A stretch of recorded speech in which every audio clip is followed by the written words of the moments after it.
पश्चिम बंगाल में इस बार ईद उल अजहा यानी कि बकरी ईद से पहले एक अनोखी स्थिति बन गई है। राज्य सरकार ने गौ हत्या और मवेशी खरीद बिक्री पर बहुत सख्त नियम लागू कर दिए। इसके कारण पशु बाजार लगभग सूने पड़े हैं।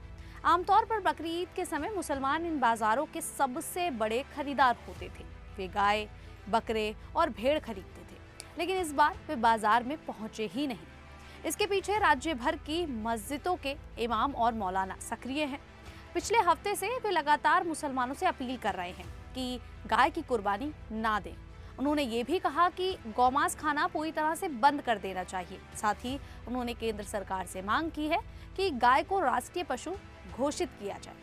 कोलकाता की प्रसिद्ध नाखोदा मस्जिद के इमाम मौलाना शफीक कासमी ने साफ कहा, मैं अपने मुसलमान भाइयों से अपील करता हूं कि गायों की कुर्बानी ना दें, गौमांस खाना बंद कर दें। केंद्र सरकार को गाय को राष्ट्रीय पशु घोषित कर देना चाहिए। उन्होंने सुझाव दिया कि गाय की जगह बकरे या भेड़ों की कुर्बानी दी जाए। इसी तरह जामा मस्जिद के मौलाना अरशद मदनी भी पिछले कई दिनों से यही अपील कर रहे हैं। हुगली जिले के प्रसिद्ध फुरफुरा शरीफ के पीरजादा जियाउद्दीन सिद्दीकी ने कहा कि हिंदू गाय की पूजा करते हैं तो हमें गौमांस क्यों खाना चाहिए? हम बकरे और भेड़ से काम चला सकते हैं। राज्य सरकार ने 13 मई को एक आदेश जारी किया था। इसमें सार्वजनिक जगह पर गौ हत्या पर रोक लगा दी गई है। बैल, सांड, गाय, बछड़े, भैंस आदि की हत्या के लिए अब स्थानीय अधिकारी और सरकारी पशु चिकित्सक से फिटनेस प्रमाण पत्र लेना जरूरी है। प्रमाण पत्र में लिखा होना चाहिए कि पशु 14 साल से ज्यादा उम्र का है या स्थायी रूप से बीमार है। वध केवल सरकारी स्वीकृत स्लॉटर हाउस में ही हो सकता है। नियम तोड़ने पर जेल और जुर्माना दोनों हो सकते हैं। इस बार ईद 28 मई को मनाई जाएगी। मौलानाओं ने सरकार से कहा है कि अगर इतने सख्त नियम लगाए हैं तो पहले हर इलाके में स्लॉटर हाउस बनाएं और हर बाजार में पशु डॉक्टर रखें।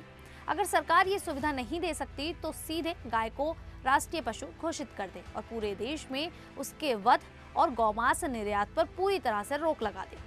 उन्होंने ये भी मांग की कि सभी तरह के पशु बलिदान पर रोक लगाई जाए, चाहे वो मुसलमानों का इस्लामी बलिदान हो या हिंदू मंदिरों में होने वाला बलिदान। उन्होंने विरोधाभास की बात भी उठाई कि भारत दुनिया का दूसरा सबसे बड़ा गौमांस निर्यातक देश है। बड़े स्लॉटर हाउस में इस्लामी तरीके से वध होता है और अरबों रुपए कमाए जाते हैं, लेकिन दूसरी तरफ आम भारतीयों और गौमांस खाने के लिए मारपीट और हमले होते हैं। हिंदू व्यापारी इस स्थिति से बहुत परेशान हैं। उन्होंने बताया कि मुसलमानों ने गाय खरीदना बंद कर दिया है। बाजारों में बहुत कम लोग आ रहे हैं और अगर मुसलमान गौमांस खाना बंद कर देंगे तो सबसे ज्यादा नुकसान हिंदू व्यापारियों को होगा। कई हिंदू परिवार बकरी ईद के समय गाय बेचकर अपनी साल भर की कमाई करते हैं। अगर गाय नहीं बिकी तो उनका भारी नुकसान होगा। पशु व्यापारियों ने गुरुवार को इस सख्ती के खिलाफ प्रदर्शन भी किया, लेकिन पुलिस ने उन्हें डंडे मारकर भगा दिया। दूसरी तरफ कुछ हिंदू धार्मिक नेता इस अपील का स्वागत कर रहे हैं। शंकराचार्य स्वामी अभिमुक्तेश्वरानंद ने मौलानाओं की मांग पर पूरा समर्थन किया। उन्होंने कहा कि गाय को सिर्फ राष्ट्रीय पशु ही नहीं बल्कि राष्ट्रीय माता घोषित किया जाए। उन्होंने गायों की रक्षा के लिए गो एलेक्स नाम का एक ऑनलाइन प्लेटफॉर्म शुरू करने की घोषणा कर दी है। इसमें वे हिंदू जो गाय नहीं रख सकते वे सीधे शंकराचार्य को बेच सकेंगे। अजमेर शरीफ दरगाह के गद्दीनशीन खादिम सैयद सरवर चिश्ती ने भी केंद्र सरकार से अपील की कि गाय को राष्ट्रीय पशु घोषित किया जाए। उन्होंने प्रधानमंत्री नरेंद्र मोदी से संसद का विशेष सत्र बुलाकर कानून बनाने की मांग की। उन्होंने कहा कि गाय हिंदुओं के लिए बहुत पवित्र है और उसे सम्मान और सुरक्षा मिलनी चाहिए। उन्होंने ये भी कहा कि गाय जब दूध देना बंद कर देती है तो कई लोग उसे सड़क पर छोड़ देते हैं। ये जानवर कूड़ा कचरा और प्लास्टिक खाने को मजबूर हो जाते हैं। ऐसे लावारिस छोड़ने पर सख्त कानून बनना चाहिए। साथ ही गौहत्या के नाम पर मुसलमानों पर होने वाले हमलों की निंदा की और गौमांस निर्यात पर भी रोक लगाने की मांग की। भारतीय सेकुलर फ्रंट के नेता नफसाद सिद्दीकी ने मुख्यमंत्री शुवेंदु अधिकारी को पत्र लिखा है। उन्होंने धार्मिक उद्देश्य के लिए छूट देने की मांग की। उन्होंने कहा कि ये मल्टी करोड़ का कारोबार है जो मुख्य रूप से हिंदुओं के नियंत्रण में है। चमड़े की इंडस्ट्री भी मवेशियों की खाल पर निर्भर है। इस पूरे मामले में बीजेपी और आरएसएस की तरफ से अभी तक कोई बड़ा बयान सामने नहीं आया है। मौलाना अरशद मदनी की अपील पर वे चुप हैं।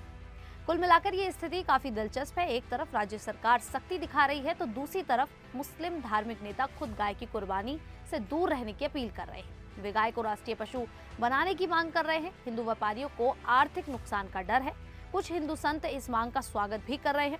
ये घटना दिखाती है कि बंगाल में धार्मिक और आर्थिक मुद्दे कैसे एक दूसरे से जुड़े हुए हैं। बकरी ईद के समय आमतौर पर बाजारों में चहल पहल होती है, लेकिन इस बार शांति है। अब देखना होगा कि आगे क्या होता है। क्या मुसलमान पूरी तरह से गाय से दूर हो जाएगा या कुछ बड़ा बदलाव आएगा। खैर, इस पूरे मुद्दे को लेकर आप लोगों की क्या राय है, आप हमें कमेंट करके जरूर बताएं। अभी के लिए इतना ही, फिर हाजिर होंगे ऐसे ही देश और दुनिया से जुड़ी बड़ी खबरों के साथ। तब तक के लिए देखते रहिए द न्यूज़ 15।